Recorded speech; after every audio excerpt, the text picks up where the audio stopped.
In this lesson, you will learn what a coordinating conjunction is, what it does, and how to use it. These words are very useful to connect ideas in writing.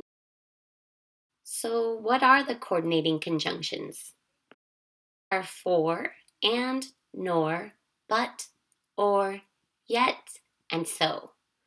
For basically means because. And is to add information. Nor is when we have two negative things. But is to show difference or contrast. Or is when we have a choice between two or more things.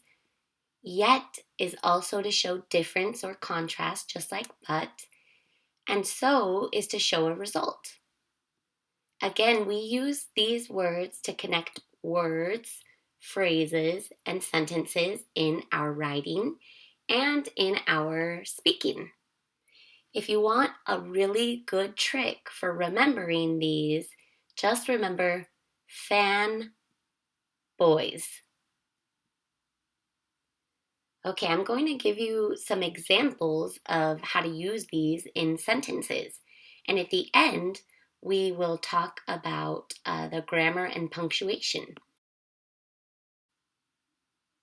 Okay, I'll tell you a little short story here. So this is Sarah. Sarah couldn't sleep, for she watched a scary movie. Here, for just means because.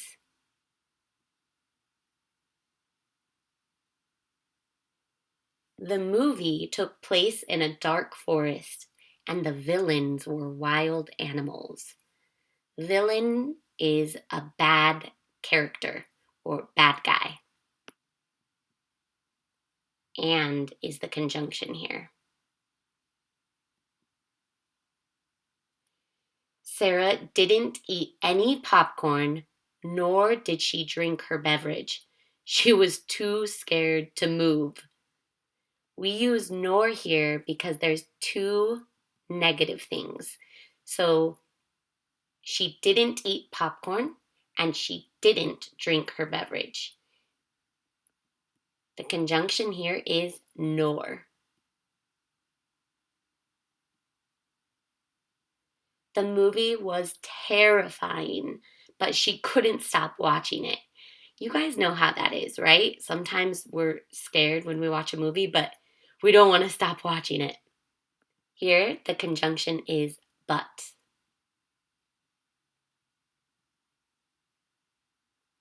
Finally, it was the scariest part of the movie, and Sarah had a choice.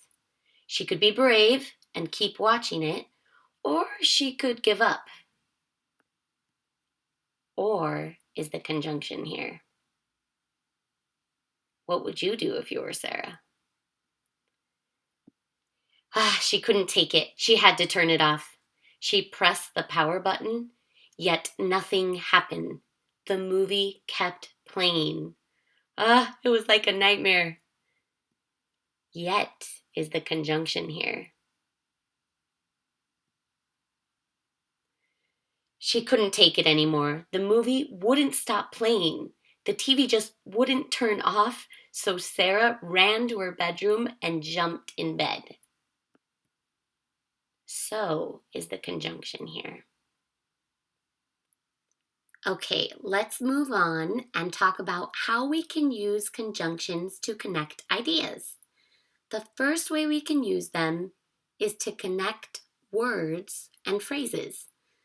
Let's take a look at our first example. That movie was scary but funny. Here we are connecting two adjectives, scary and funny. We use but because scary and funny are different ideas. Let's look at the next example. When I want to relax, I watch a movie or read a book. Here we are connecting two verb phrases, watch a movie or read a book. We use or because it's a choice. I could do one or the other. And finally, in our last example, movies and books allow us to travel without leaving home. Don't you love that? Here we're connecting two nouns, movies and books. So in all of these examples, we used a conjunction to connect either two words or two phrases. This is a really good way to make your writing smoother and more connected. We can also connect a series of 3 words or phrases. Let me show you an example. The movie was full of action, adventure, and romance. Here we have 3 nouns: action, adventure, and romance. Notice that the difference between this example and the other 3 examples is that we have commas.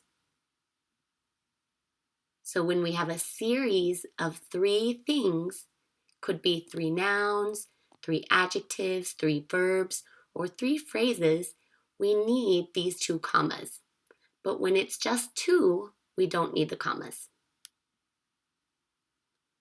So that was one way we use conjunctions to connect words and phrases. But we can also use them to connect sentences. Here are 3 examples of sentences connected by conjunctions. Let's take a look at them. In the first one, I like scary movies, but I have to watch them with the lights on. Hey guys, that's a secret. Don't tell anybody, okay? It's embarrassing, but it's true.